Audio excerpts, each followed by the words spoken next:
تو مسئلہ یہ سمجھیں کہ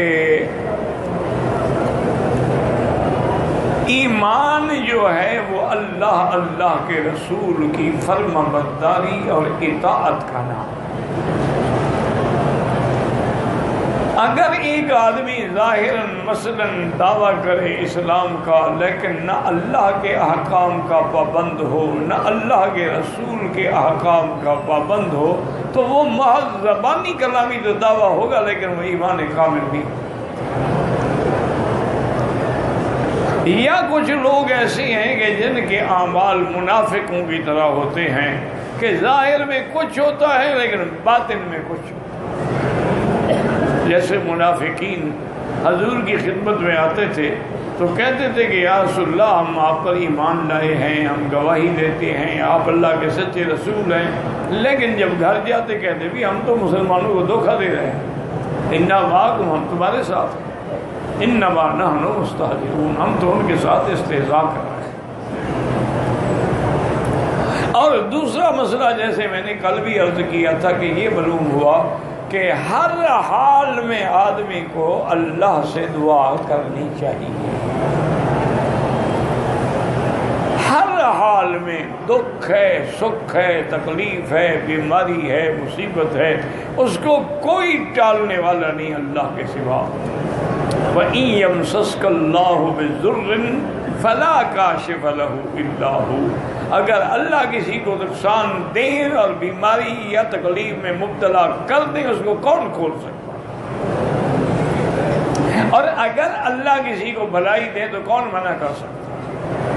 اسی لیے میرے آقا رحمت دو عالم ہمیشہ یہ دعا فرماتے تھے ہر نماز کے بعد بھی اور کبھی کبھی نماز میں بھی کہ اللہم لا مانع لما آتیت، آپ جو دیں کوئی روک نہیں سکتا، ولا معطی لما منعت، اور جس چیز کو آپ منع کر کوئی دے نہیں سکتا، ولا راد لما قضیت، جو تیری تقدیر فیصلہ کر چکی اس کو کوئی ٹال نہیں سکتا، ولا ينفع ذا الجد منک الجد، کسی کی محنت کام نہیں آتی جب تک کہ تیری رضا حاصل نہ ہو جائے.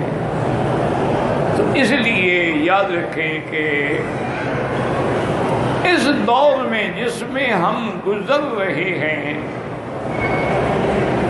صحیح لوگوں کا ملنا جو ہے، یعنی یہ تو نہیں کہ نہیں ہے لیکن نایاب ہے، مشکل ہے. پتہ یہ تو ہو نہیں سکتا کہ دنیا کا نظام چل رہا ہو اور اللہ والے نہ ہوں. اچھا اسی طرح تعویذات ہیں، وظائف. سب سے اہم وظیفہ میں آپ کو عرض کر دوں جو اللہ کے قرآن کا حکم بھی ہے اور میرے آقا کا فرمان بھی ہے اور عمل بھی ہے، تو انشاءاللہ آپ کسی کے محتاج نہیں ہوں گے.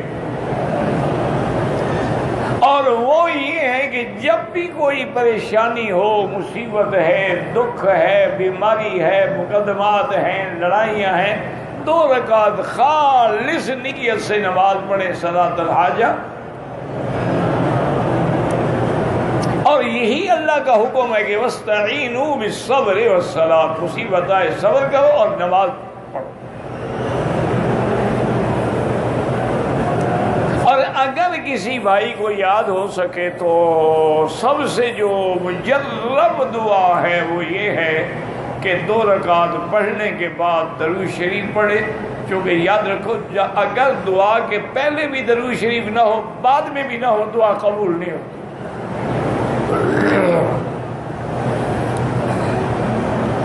درود شریف پڑھنے کے بعد اللہ کی حمد و ثنا بیان کریں. کیا مانا؟ چلو سورۃ فاتحہ پڑھ لیں جس میں سب کچھ ہے،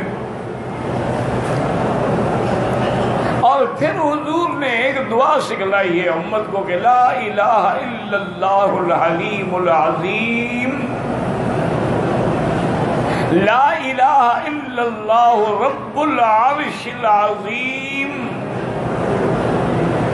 لا الہ الا اللہ رب السماوات ورب الارض ورب العرش الکریم، اسألک موجبات رحمتک وعزائم مغفرتک والسلامۃ عن کل اثم والغنیمۃ عن کل بر.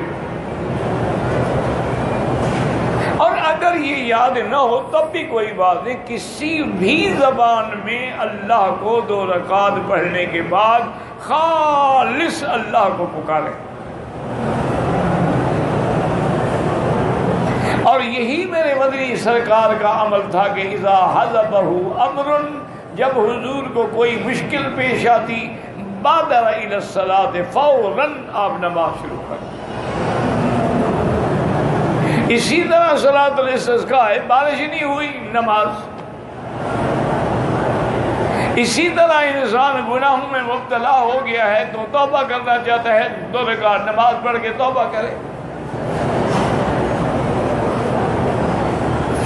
تو آپ کی انشاءاللہ ثم انشاءاللہ، جو چونکہ میرا ایمان ہے ایک طالب العلم کی حیثیت سے کہ لاکھ پیر ہو، ولی ہو، کتنے درجے کا کیوں نہ ہو، اس کا فرمان میرے مدنی کے فرمان کا مقابلہ نہیں کر سکتا.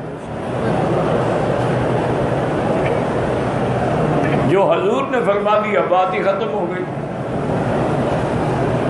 حضور صلی اللہ علیہ وسلم نے جو سکھلا دیا اس سے کوئی بات اللہ اولا افضل نہیں ہو سکتی ہے. حضور نے یہی سکھلایا ہے کہ پریشانی آئے نماز پڑھو، اور پریشانی میں اللہ کے اسماء الحسنہ سے اللہ کو پکارو. بس انشاءاللہ یہی ایک مسئلہ بھی یاد کر لینا تو نجات کے لیے کافی ہے. مثلاً اب آپ عمرے پہ آئے ہیں، آرام سے سکون سے، جب کوئی نہ ہو، بالکل علیحدگی میں 2 رکعت نماز پڑھ کے توبہ بھی کریں، اللہ سے دعا بھی کریں کہ یا اللہ ہماری اس حاضری کو قبول فرما لے اور اس کے ثمرات و برکات ہمیں نصیب فرما، تاکہ تیرے دروازے سے اور روضہ محمد مصطفیٰ سے ہم خالی دامن لے کے نہ جائیں کہ جیسے آئے تھے ویسے جا رہے ہیں. تو بس سب سے بڑا عمل یہی ہے، اسی کو محفوظ رکھے. اللہ تبارک و تعالیٰ کسی کا محتاج نہیں کریں گے.